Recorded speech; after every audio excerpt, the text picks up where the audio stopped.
I have very recently stepped out of a career of 43 years, a part of which has been in housing, in local authority housing and in a very large housing association that I set up 18 years ago to buy all of the local council's housing, about 7,500 homes in Huntingdonshire, and we've grown across Cambridgeshire since then.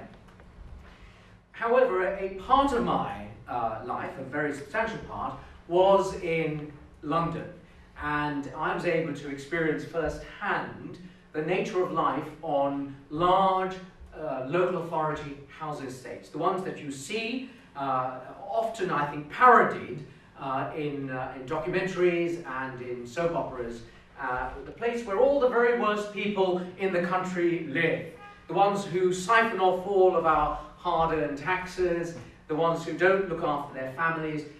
There's an element of truth in that. I'm not trying to be sarcastic, but of course that is what we associate often with high-rise housing. The background to housing in this country in terms of affordable homes, stuff that we've just heard about here, is that from about the mid-19th century, housing associations, mostly started off by Christian philanthropists, built large estates. Some of them are still being run by organisations like the Guinness Trust, Peabody, and the like. And after the First World War, Lloyd George said, we want to have 500,000 homes fit for heroes, because people were returning from the war and they needed housing. There was a major demolition campaign that took place in the Second World War, care of the Nazi Luftwaffe, as Hitler bombed all of the major cities. And so from the late 1940s up to the end of the 1950s, there were major house building programs. In the latter part of the 1950s, through into the 1960s and the very early part of the 1970s, Britain embarked upon a program of building high-rise housing. It had worked elsewhere, so they thought. It looked very good, large amounts of concrete. Concrete was very much in vogue, and therefore why, I'm not being rude to any architects here, just to be certain about it, but in the brutalist style, as it was called, they built these tower blocks. And what happened was the pattern of building tower blocks was replicated right across the country in all of the major cities. One big problem: they had inherent difficulties associated with the actual structure of the buildings, quite apart from the social problems that arose, and so the problems in terms of technology were replicated right across the country. At the same time, as these large local authority housing estates were being built, they were primarily being built on the edge of towns, and they were vast, they were sprawling, there were huge open spaces, and a range of problems arose around them, which now are really an epithet for council housing or social housing. One of the biggest problems, and there is a case for high-rise living because it's actually quite popular now, especially amongst young professionals.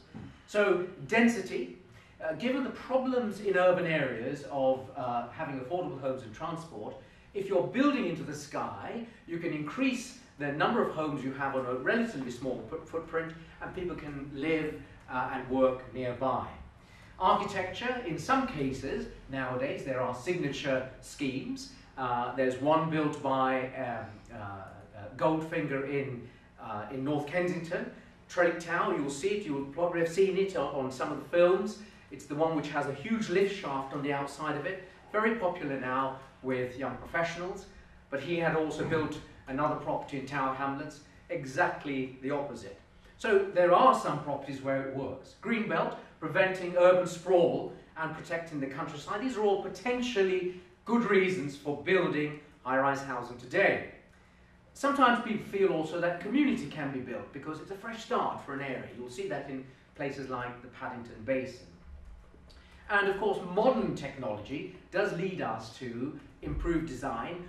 Often what is happening is pods are being built, and then they're craned in to the infrastructure of a building, high quality, all the white goods you need. Of course, in any situation where a community is being displaced, and people say it's a fresh start, the rest of the local community may actually see that as being the local authority and all the agencies of the state saying we failed, and we have to start afresh. And of course, one of the biggest reasons for people moving into high-rise housing are the views, because you can see so well. However, against that, and this was true then and it's true today, repairs are incredibly more costly. It's about 10 times more expensive to refurbish a property in a tower block than it is something on street level. Imagine the difference in cost between replacing windows in your standard 3-bedroom semi-detached house and doing it 20 floors up. Security is of course a major problem, because one of the difficulties that arise in tower block living, in high-rise living, and this was particularly true of affordable homes, is that once you get in through the front door, and for many years they didn't have controlled entry systems, they didn't have any controlled access, you're up through the lift. Often the lift was damaged. I've rarely been in a lift in a high-rise building owned by a local authority which didn't smell of something unmentionable, and where you might even see those unmentionable things in the lift. But then you get into your corridor, you shut your door, and who else do you know? You're living on a street in the sky. And whereas you might have enjoyed gardens and having conversations with people across your garden fence, now these vast spaces around tower blocks have no ownership, no defensible space as they're described. They're anonymous, and the people who come in and out of tower blocks are also anonymous. Hence the reason for such a high level of crime in those properties. In tower blocks there are no twitching curtains. There's no one looking out because there's no way to look out. Location. Fashionable areas, as I mentioned earlier today, are popular. But there are many places, especially because local councils directed that families should go and live there, where those places are seen as being unpopular and in some cases actually as no-go areas. And families, of course, are really not suited for high-rise housing because of the lack of open space and the lack of gardens. Now, there have been a number of schemes, and I was involved in them in the 1980s as well, that have sought to tackle some of this. So in the late 70s and the early 80s, I was working in the London Borough of Ealing on a large estate. You can Google this, South Acton, and one of the things I was seeking to do, working with the community, so it's very relational in that sense, was to try and build confidence between them and the local authority and the agencies of state. I went to a meeting one evening at a community centre, and I could not see my way to the front because it was filled with smoke. However, when I made my way through the haze, what I saw were people who looked very angry. And if someone had a rope with a loop the size of my neck, I would have thought, that's for me. Because that's how they felt. Disenfranchised, forgotten, left behind by anyone who had power and authority.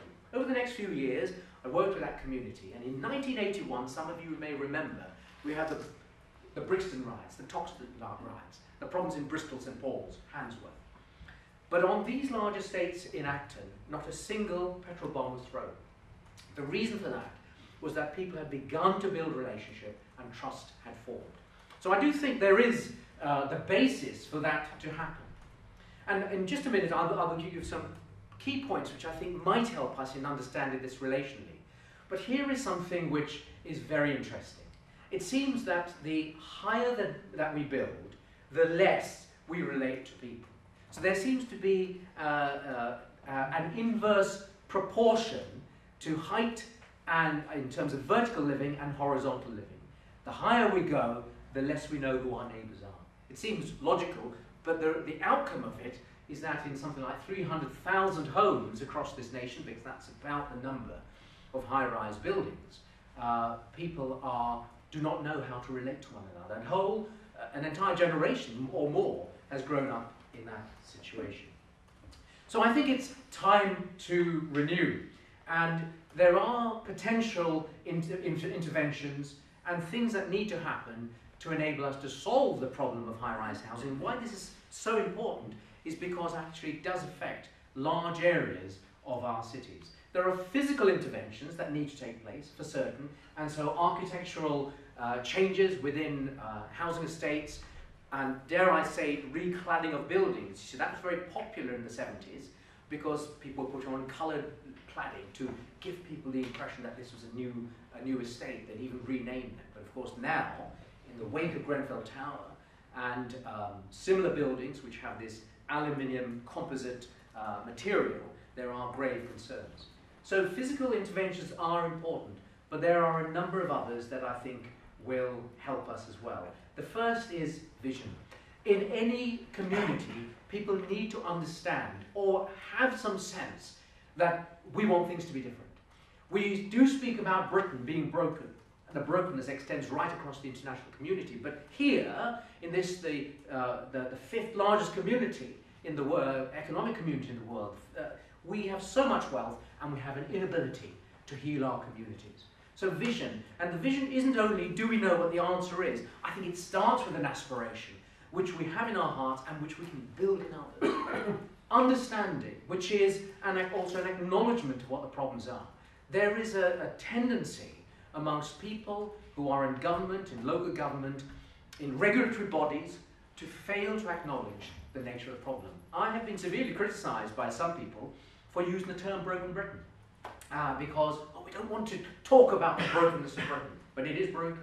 Desire and will are key, and these are potentially emotional responses, but they are the things that are lacking in the great agencies of state. Leadership, of course, where not just individuals but communities, as in the case with this community land trust, where people are prepared to say, we will take leadership. Working together. It was Tony Blair who was recognised for using the term joined up thinking, but I think he was actually at a conference I was speaking at, and he took hold of it. And this is interesting, because a few years after that, I was giving a talk, and I said to all the people there, I said, look, when I say this, when I say can we do it, I want you to say yes we can. So we did that. Barack Obama. Next I see, there's a rapper singing my theme, and Barack Obama gets appointed to the White Office. So, you know, if you want a position to stay, come to one of my conferences. We do need to work together. We do need to own the problem. That's a big deal, because earlier there was this terrible story about a child that had died, and that situation has been repeated again and again because of these silos in which particularly public agencies work. The willingness to empower. Back in the 1970s and 80s, the challenge I had was to work with local authority councillors and the officers to say, look, the only way we're going to deal with these very severe problems, which in that area were primarily between the black community and the police. They had something called a sus law at that time, which meant that a policeman could arrest anyone if they just had a reasonable suspicion, or just suspicion. And the most suspicious thing that could happen on the streets of London was you were black and you were young. And that was the case for arrest. And that is what led, primarily along with economic and housing and educational problems, to Brixton and other riots. So the need to empower people has to come, or the openness, from those who control the power. A commitment to change. This is a big deal. Are we prepared to change in our communities? Are we prepared to change the way in which we manage budgets, for example, where we devolve money to local communities to enable them to spend on the things that are their priority? That kind of consultative approach still doesn't sit well in our system. The capacity to deliver, I believe the capacity is there. Human capital is the one thing that repeatedly governments have failed to understand. It's the economy, stupid, is always the mantra, but it's never the economy, and you are stupid, because the real capital resides in the capacity of the human spirit to win through. If people are given half an opportunity in terms of leadership, where someone says, this is the way we should go, let's walk in it, that's the answer. And that produces the capacity to deliver, but it has to be matched with perseverance. We have to have that sense of saying, yep, we're going to do every single lap until we get there. It's something that I call the road to renewal, and it takes us forward to enable us to achieve change. Accountability is very important. Every person within our communities, from elected politicians through to children, need to find what that means. And that's a whole renaissance of experience that we need in our society. And finally, it's people. That's what I mentioned earlier. It is people that will make the difference. If we can inspire hearts and minds, as you are doing there, is that the Love Psalm estate? Well, you know, that estate was beginning to become a bit of a byword for a lost cause. And here we have evidence of people being brought into that sense of vision that we can make a difference. So the case for and against high-rise housing, really the case is primarily against it, but it's popular with some, but it is not the way forward for the majority of families. That's the point, although it does make economic sense to build. So if we are going to find a way to solve some of these problems, especially in urban centres, I think the best way, the very best way to predict the future is actually for us to invent it now. And we invent it by creating strong relationships where we bring the agencies of state and business together in order to produce a better future. It's something that can be done where there's a will, because there's always a way. Can we do it? Yes, we can. Thank you very much.